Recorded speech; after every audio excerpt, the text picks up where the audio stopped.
right now. Ask the question. Sorry, Muhammad, again. No, please. I was thinking that I'm with Firas alone.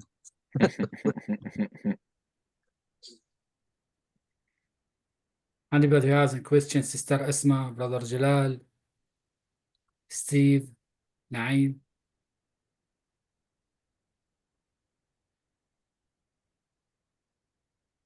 Nobody has any question, and we are entering the last 10 days of Ramadan.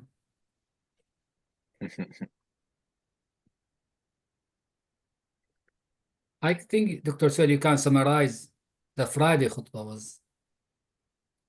I think most of the people here didn't attend it. Yeah, Bismillah, alhamdulillah, wassalatu wassalamu ala Rasulullah, wa ala alihi wa sahbihi wa man wala. I mean, the focus was first on the preparation for the last 10 days. Should be similar to the preparation of Ramadan.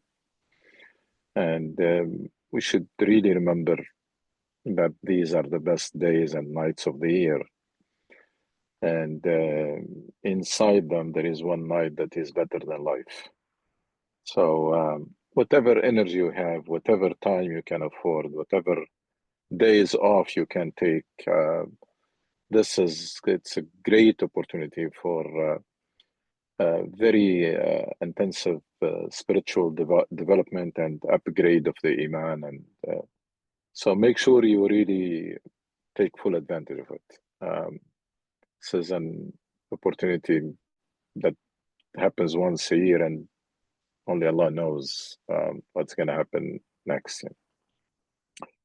Then we'll focus was on the previous khutbah was about how the worship acts, including fasting, they help increasing taqwa. And taqwa is a very loaded word that encapsulates all aspects of our relationship with Allah subhanahu wa ta'ala. So Allah, from His wisdom and mercy, gave us these worship acts. Each one of them tackle our spiritual development from one angle. Each one of them has, it's like a team. Each one has a unique role, but together they come together to really take you to the next level and keep you at a high level of Iman and spirituality. And the prayer with the fact that being 5 times a day and for the whole year, it's a very effective tool for maintenance. And then Ramadan for upgrade. Hajj has its own role, and Zakat it has its own role to eliminate the greed and there's very strong, too much attachment to this worldly life and to money, etc.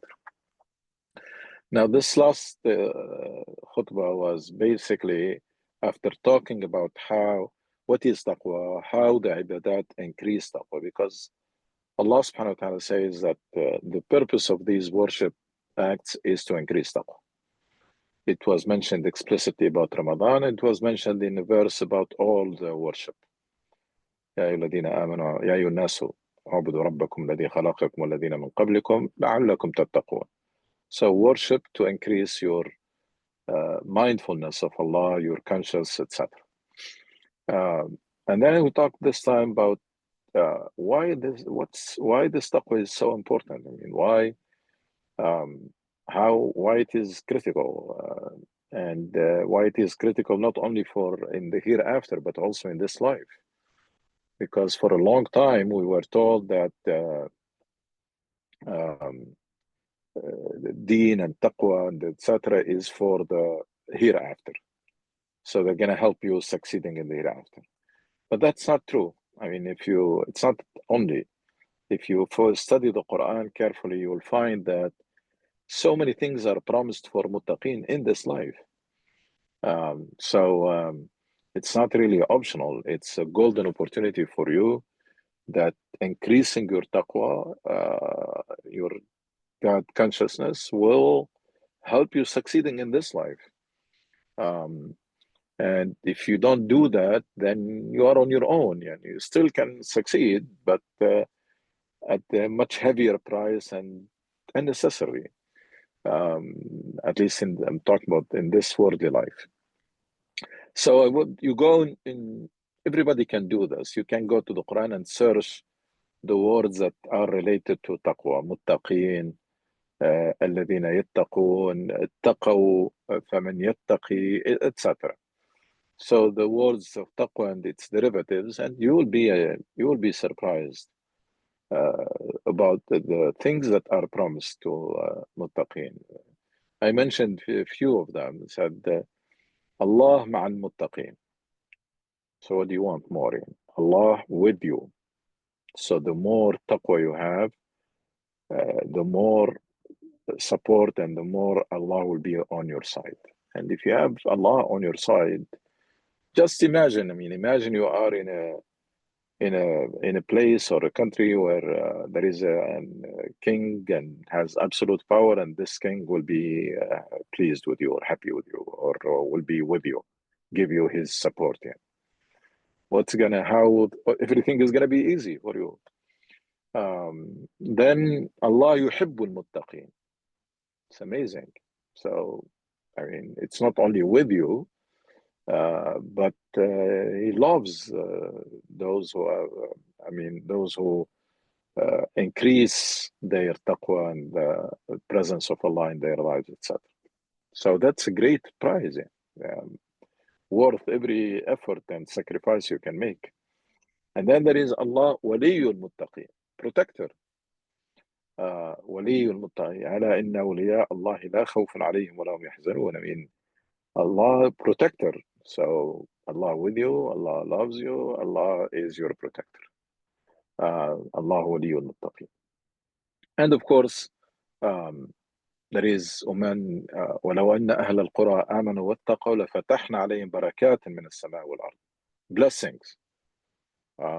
So if people have taqwa, Allah will open the doors of blessings for them, shower them with His blessings. And then when يتق الله يجعل له مخرجا ويرزقه من حيث لا يحتسب ومن يتوكل على الله فهو حسبه إن الله بالغ أمره قد جعل الله لكل شيء قدرا. So whoever tries to be among this muttaqin, Allah will make way for him out of any crisis. ومن يتق الله يجعل له مخرجا, and will provide for him or for her from sources that were not expected. And I can tell you, it really happens. It's not hypothetical. It happens to people that they came out of crisis. They thought they will never come out of it, and they were provided from sources that they never expected. This is a concept I thought need to be corrected, that this religion promises happiness and success in this life before even the hereafter, and promises a type of happiness that you cannot purchase it with money. I mean, you can succeed materialistically and you can achieve a lot, but there is some kind of happiness that comes from within that Allah is telling us that it can be exclusively achieved through dhikrullah. ألا بذكر الله تطمئن القلوب يهدي به الله من اتبع رضوانه سبل السلام. That peace of mind, that tranquility, that regardless of what happens, regardless of the circumstances, and the fact that you remember that Allah is with you, it can have a huge difference and impact on your behavior, on your thinking. On one hand, Allah is with you, meaning you need to be very careful. On the other hand, you become much more comfortable. So you have both sides. The side that makes you careful about what you say and what you do, and that's, by the way, the definition of taqwa. It's to be careful about what you say and what you do. And then the other side, which is the ma'iyah, the fact that you feel that Allah is with you, makes you very strong and very comfortable and capable of confronting the challenges of lives, etc. So this religion is really, the more you discover it, it's an amazing religion. But I can tell you that Muslims are nowhere close to leverage it. We are nowhere close to leverage this very inspiring, very empowering religion that strikes a lot of delicate balances in your life and make you a very cohesive and coherent personality. All your efforts and energy is streamlined, guided by one ultimate purpose. As Allah subhanahu wa ta'ala says, ضرب الله مثلا رجلا فيه شركاء متشاكسون ورجلا سلما لرجل هل يستوون. Allah is giving the example of someone who has many masters and they are always in dispute with one another. He doesn't know what to do. Compare it to the one who has only one master, رجلا سلما لرجل. A lot of work is needed for people to rediscover that beautiful, simple religion that has its greatness in simplicity, that had a lot of flexibility in the early days before we had this usul al-fiqh and ulum al-hadith and ulum al-tafsir and ulum this and ulum that, so that it became so complex that only few people who dedicate their lives to study those books of Turath or heritage to know this religion. It was not like this at all. In the early days, it was very simple. Sahaba, they understood that this is not a fiqh, this is guidance. This is not a law, this is not qanun, it is meant to inspire, empower, guide, enlighten, guidelines, very short list of things that were specified in details in Islam. The rest, it was left for the human mind and the human creativity and intellectual to use that guidance and excel in this life and develop it. But with time, we turned into a very complex religion. There is علم أصول الفقه, علم الحديث, علم الجرح والتعديل, علم this, علم that. What is this? To the point that people are become scared of the religion, that this is not for me. So the only thing that you can hope for is to find the sheikh and just sit in their halaqah and listen to them. Even those books, we are told that you cannot even study them. Forget about studying the Quran or Hadith, that's not for you. But even those books that are being memorized over the centuries and over the generations, even those, they will tell you, no, a sheikh has to study or read them or learn them or memorize them and then lecture you. The Muslim mind became so frozen, religion became so rigid, so superficial, lost that vitality and that its ability to transform individuals and through them transform societies and create success stories and role models, and it's gone. It's all gone. We became very average. When you see the statistics, Muslims they're not even average. The word that comes, it's painful, but we really have to accept it. In this world, we became mediocre and irrelevant. Mediocre, everything is lousy. Our politics is lousy. Our economy is lousy.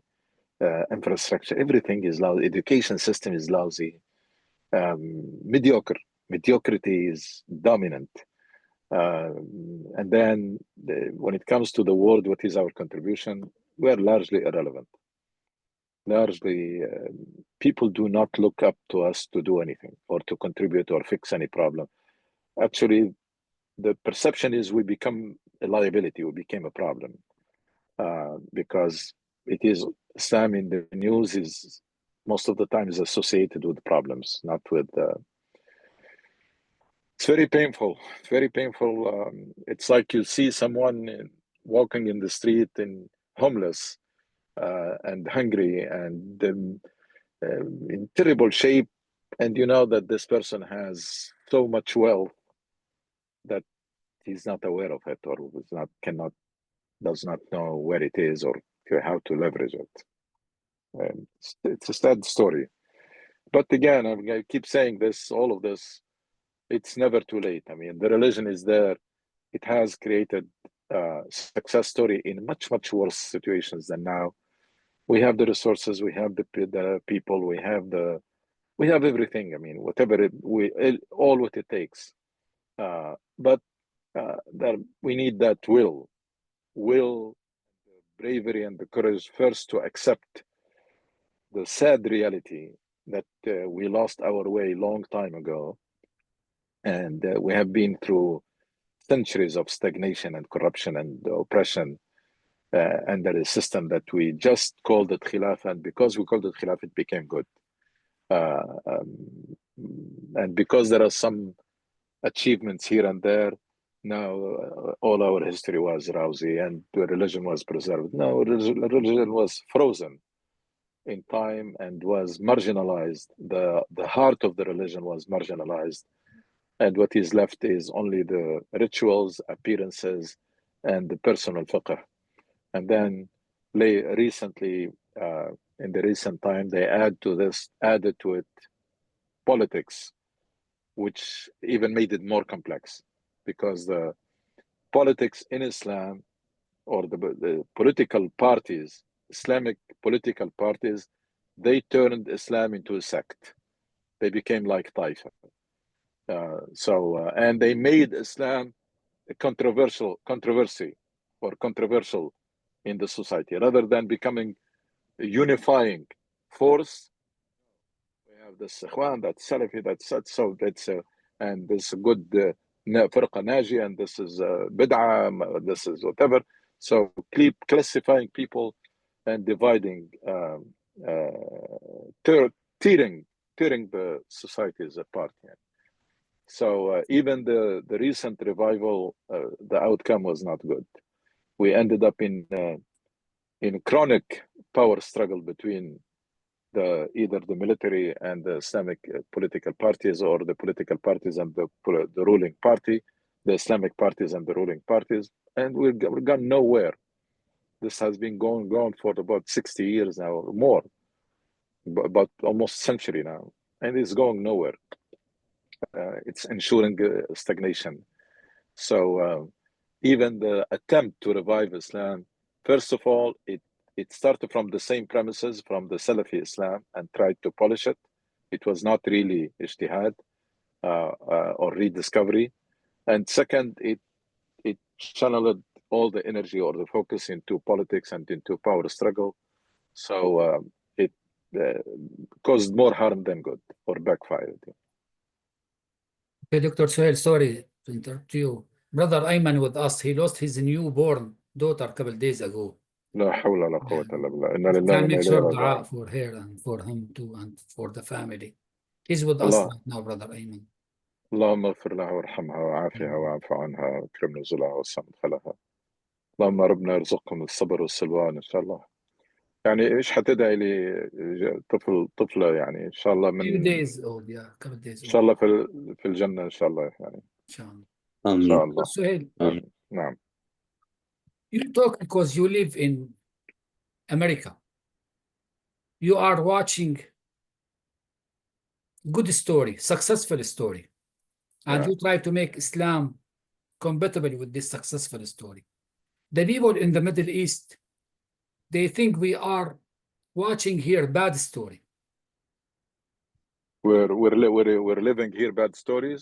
Yeah, they think we are watching right now bad story here, because they think about America, the bad stuff. And then they Probably think, on purpose, the American media, all the movies they are watching in the Middle East, they think this is America. they are in good shape. I'm not joking. They think they are in good shape because they think they are praying, they are fasting, they are, Well, if they think they're in good shape, then we have even a bigger problem. People, I think it's long overdue to stop this denial and stop this twisting things and half truth, etc. The truth is that a lot of nations in this world, they managed to advance, to create successful success stories, very solid economy, very high level of justice. If you compare it, I mean, it's not perfect. Democracy has never been perfect, and yes, there is a problem with the foreign policy, etc. But domestically, there is no comparison. I mean, we're fooling ourselves. We're fooling ourselves. These people, they're living as true citizens. They have rights that nobody can touch. We have seen things happening here in this country with all the flaws of the system. It's not perfect, but they can never happen anywhere else. I mean, what happened in the George Floyd, Black Lives Matters, I don't think it can happen in any Muslim country. I mean, people are being killed in jail and tortured to death every day. Yeah. Nobody even cares. What happened with the election ladies against someone who's so powerful, Giuliani, very powerful person, and close to Trump, etc. And then it's we're deceiving ourselves. We're deceiving ourselves if we are not acknowledging that we are lagging way behind,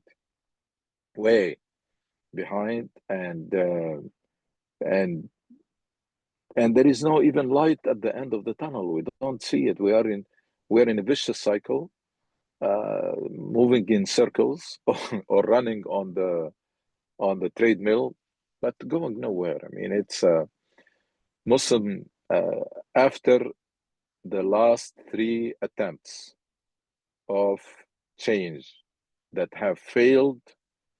People, it is about time to accept how deep the problem is. After one, the revolution against the occupation or the liberation movements, they thought the problem is in the presence of the foreign army. They rallied against the foreign army. They pushed it away. Nothing happened. Nothing changed. Then they thought people came up with the idea that our problem is people has abandoned Islam. The West is pushing our people away from Islam, so let's bring people to Islam. Mosques, hijab, halaqat, books, literatures. We took all the steps, by the way. We followed the technology, and I have seen it all. I have seen it from the days where the books as distributed, and then the cassette tapes, and then the VCR, the video tapes, and then the CDs and DVDs, etc., and then the social media and satellite TV. I have seen it all, yeah. And mosques are full, and you see in the street people so religious, etc. Nothing happened. And the most recent one was the Arab Spring, when people said for a long time, they thought our problem is these regimes. If we just get rid of them, man, things are gonna become, we're gonna start to resume our journey and take off. Yeah. So we didn't take off anywhere. Nothing happened. Look at all the countries in the Arab Spring, especially the ones where the regime has fallen, or the Tunisia, Egypt, Yemen, Syria, Libya before, Syria just recent. But anyway, it is about time to come to our senses and accept this is a many century old problem. Islam was twisted and mutilated, devastated over those centuries. A lot of rigidity. Essential things were marginalized or removed. minor things were blown out of proportion. Flexibility was eliminated. I mean, it's like a hurricane in a city. That's what we did to Islam. It's a very devastation, big devastation. And then in those centuries, and in parallel with the devastation that happened to Islam, there was also big devastation that happens to the Muslim mind and the Muslim personality. The way we think nowadays, the way you can see it, how we think about what's going on. Very superficial. People are wishful thinking, denial, coming up with excuses, injecting the Islam in the wrong place. Inshallah, Allah will make it will make it work. It's total mess. This Muslim mind, it's like a electric circuit that was messed up. It really have to be like disconnected and rewired so that people, they start thinking properly, objectively, logically, what do you call it, based on facts and statistics, not on dreams and wishful thinking. Forget about this bias, like, you know, I belong to this party or I belong to this sect, so I really have to defend everything they do. And then on the other side, the other side, whatever they do is bad. Why? Because it's the other tribe and the other sect. This is it's very primitive. It's not backward. It's primitive. Bida'i. This kind of thinking is bida'i. Bida'i meaning primitive. Not even. So when you see nowadays how people, every incident that happens anywhere, the way they think about it, you'll see one, wishful thinking. See things going in the wrong direction and you say, no, inshallah, it will work. That's called wishful thinking. Confirmation bias. I read only what confirms the idea that I have. You're gonna tell me another opinion, I'm not gonna listen to.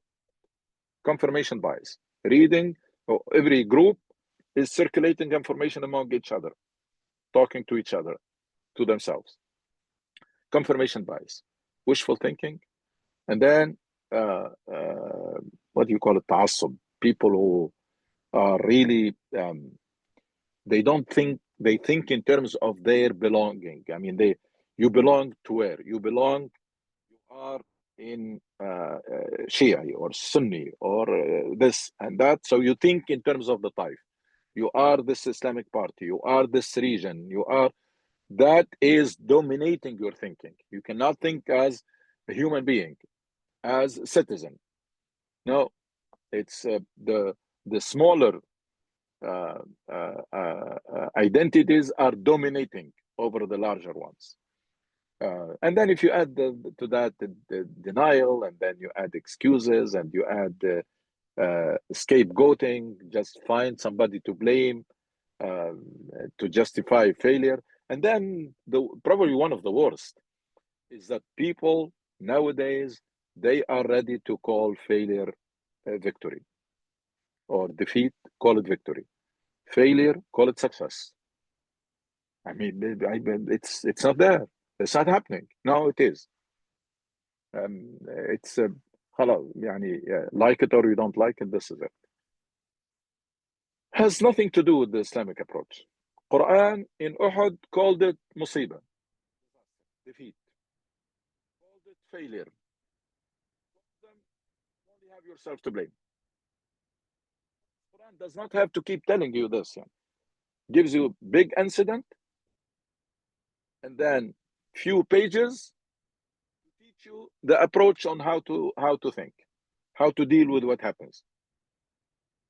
Call things by their names. Failure, it's a defeat. مصيبة وفشل. And then منكم من يريد الدنيا ومنكم من يريد الآخرة.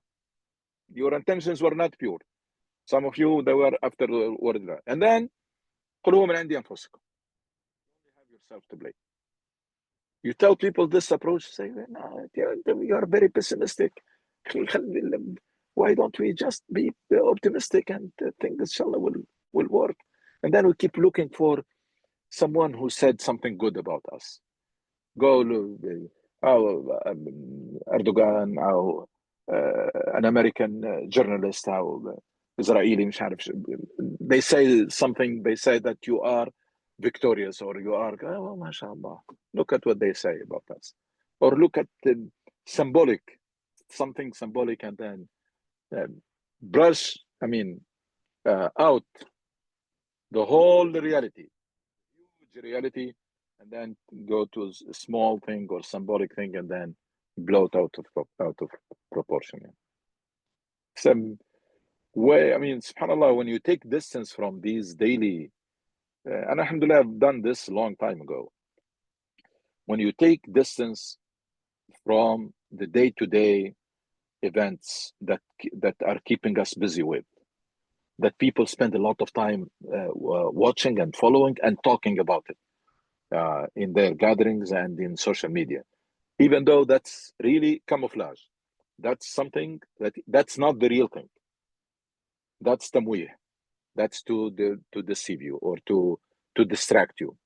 The real thing is happening somewhere else. They don't want you to be busy with it, so they keep you busy with these things, and we fall in the trap all the time.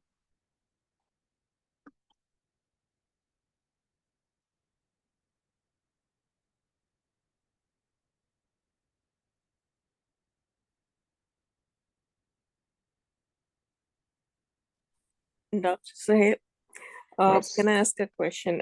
Regarding this, you were talking about in Islam, there is, either dunya or in Quran, Allah subhanahu wa ta'ala says, either you go for dunya or your deen, right? So can you say that in Islam it was already, because last time when we were discussing about what is the definition of a secular state or secularization, you said you can, it's like having a very neutral kind of a canvas for whatever you want to do. So, but in Islam, can you say this is already built in? It is also, it's a separation of deen and dunya. So it is already secularized. No, first of all, Islam does not make us choose between this deen and dunya. Islam promises us success and happiness in this life and in the hereafter. And that's what will make Allah pleased with us as individuals or as a community or whatever. Allah loves to see his servants successful, loves to see his servants every day doing better job than yesterday, and being better version of themselves. So we have to emphasize this concept, because a lot of time you hear in the religious speeches and sermon, it's explicitly or implicitly that this dunya is not important, focus on the hereafter itself. That's not true. Allah does not like Muslims, individual or community or family, to be failing. Allah wants us to be successful. So first of all, it's a one package. Islam keeps emphasizing that dunya and akhirah, they are one package, and if you follow what makes Allah pleased with you, you will get both. You will get the full package. Now, for secularism, it's something. Nowadays there is almost two options in front of people. There is no third option. Either a religious state, or which means dictatorship, because one religion is going to impose itself on the others, or democracy. There is hardly any third option here. We're imagining a third option that does not exist. So imagine in this country, tomorrow it becomes like Christian country or Islam, whatever group takes over and said, this is it. There is an official religion of the state, and therefore you're no longer equal citizen, and they can restrict your freedom, etc. For Muslims, we need to be asking what the Prophet ﷺ asked for in Mecca, which is, give us the freedom to worship and the freedom to speak and the freedom to organize, the liberties that are guaranteed by secular constitutions. We should not look for more than that. I mean, we have a golden opportunity in this country, but they put it in our mind that Islam should first get to power and then impose itself on people. That has no roots in Islam. You have a field that is open in this country. Show me what you can do. Show your ability. Present the models. Have an impact on societies.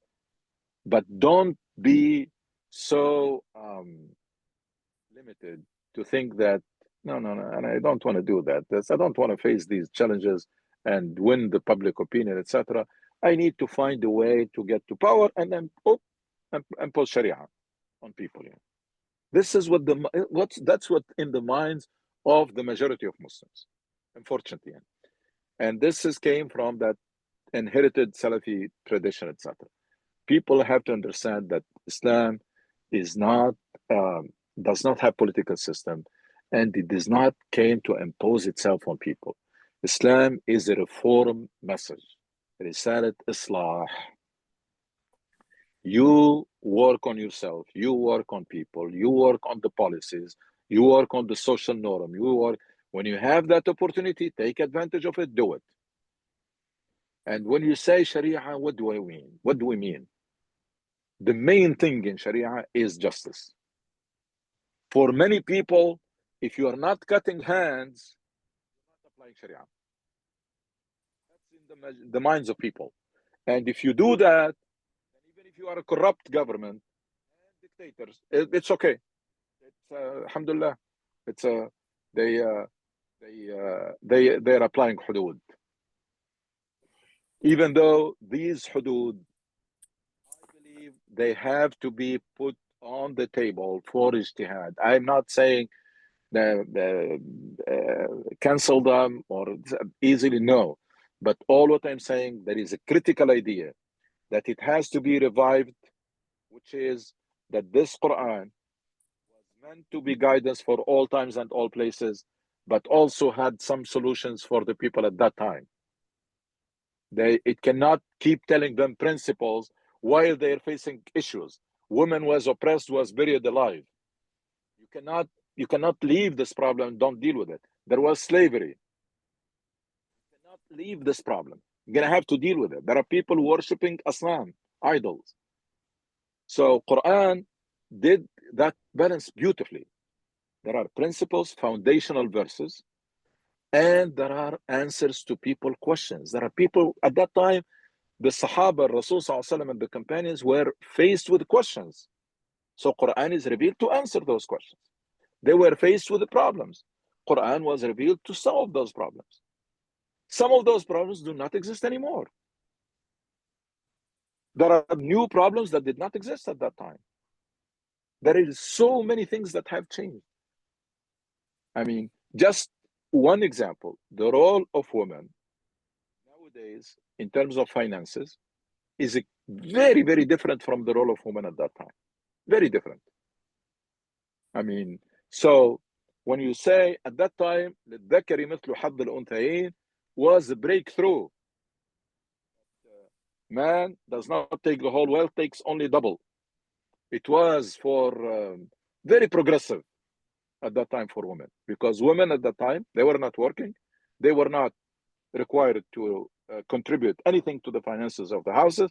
So whatever that have, they will take for themselves. They're not responsible to spend anything. The man who takes double is responsible for everything. Is this the case now? No.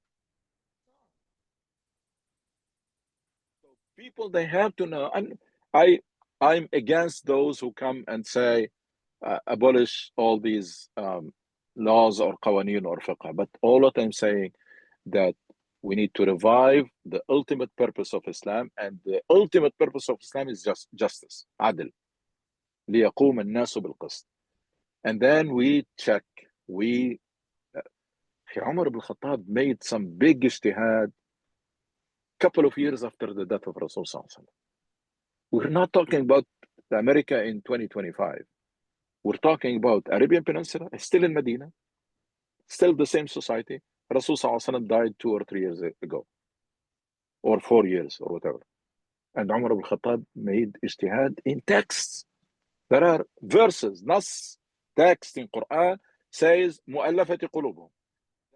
The zakat to be distributed into 8 categories. One of them is those who want to win their hearts. And there were people who were given by the Prophet ﷺ and by Abu Bakr as-Siddiq. They came to Umar ibn Khattab and said, I'm not going to give you.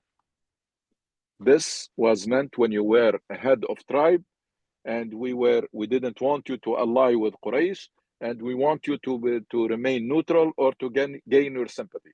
That's not the case anymore. Things have changed. And then the spoils of war, Ghanaim. It used to be 80% among the soldiers distributed. 80% of the spoils of war distributed among the soldiers. And then Umar ibn Khattab said, I cannot do that. I can't. Because that 80% applied when the spoils of war were a camel, a horse, a shield, a sword. Yeah. Nowadays I forget the Roman Empire and then the Persian Empire and later Egypt. And you want me to give 80% of this to the soldier? No. It's going to go to the treasure and the soldier will take salaries.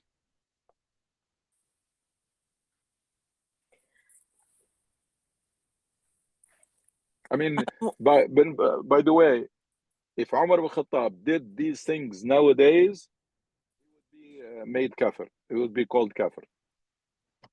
Because ijtihad in text. He made ijtihad in something that is in Quran or was done by the Prophet and he did not do it. Easily, he would have been labeled yani kafir or mubtada or bid'ah. Maybe I put my question wrong. I mean, what I understand from your comments is that this is a one package, Islam, right?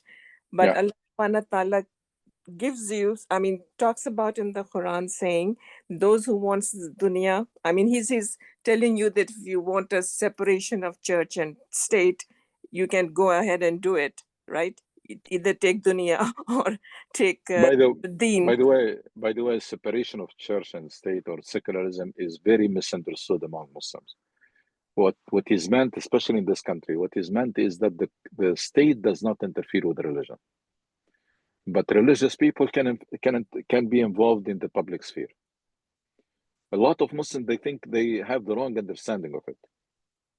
I mean, Muslims should be the first who will be advocating to keep this country secular. Because if it does not become secular, you're going to be the first to suffer. So secular means government does not come to the Islamic Center and tell you do this or appoint this one or elect this or elect that. By the way, France does that. Because France has a form of secularism and extreme, anti-religious, not like here. So it's a state hands off. Within your Islamic Center, you do whatever you want. You manage it, it's yours. So it's the focus in the separation is not, it's on blocking, preventing the state from interfering with people's religions and beliefs. But you can be an imam or a priest, etc., and you can be involved in the public sphere. There is no restriction. Okay, Jazakallah.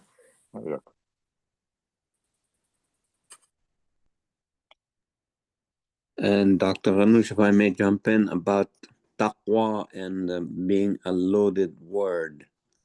How many translations can be offered for the word? And I don't think there is... Actually, where that surah says, Inna akramakum indallahi atqakum. So there would be superlatives also associated with that adjective, right? Atqa would be a superlative. I don't think there is any good translation for taqwa. It's like Ridwan. I really recommend that all Muslims, regardless of what language they speak, they make themselves very, very familiar and knowledgeable with the words that they don't have a good translation. So taqwa, it was, by the way, it's not only non-Arab speaking, even Arabs, their Arabic is poor. Yani it's not, Quran is very eloquent. So taqwa translated sometimes, one of the bad translation is fear. So there are many self-restraint. Will self-restraint also be a good?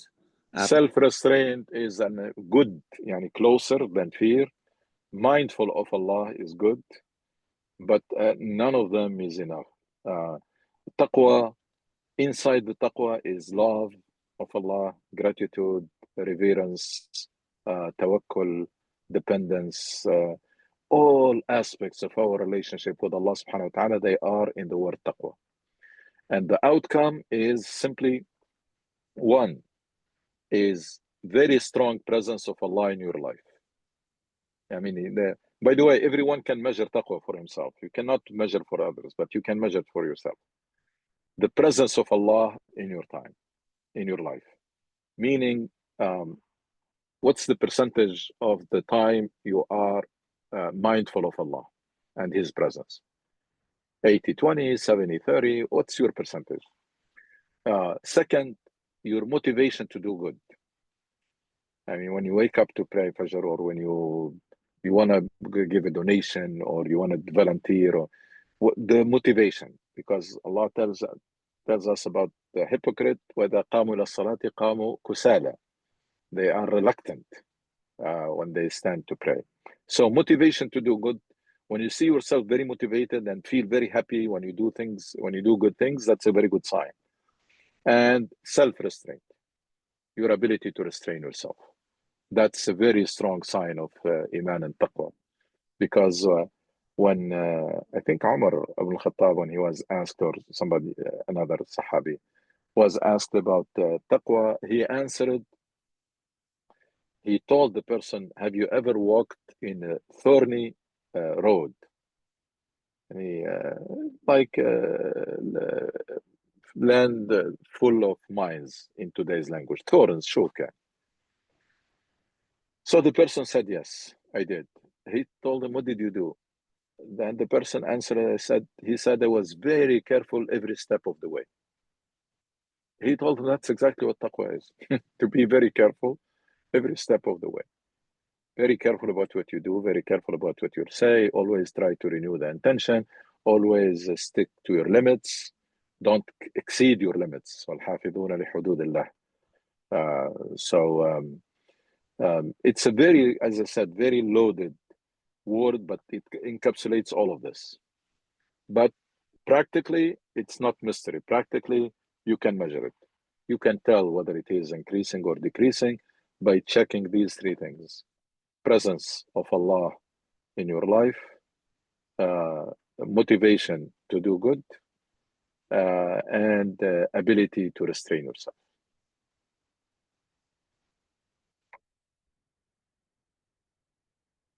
Motivation to do good even when it is not convenient, and ability to restrain yourself even when it is very tempting.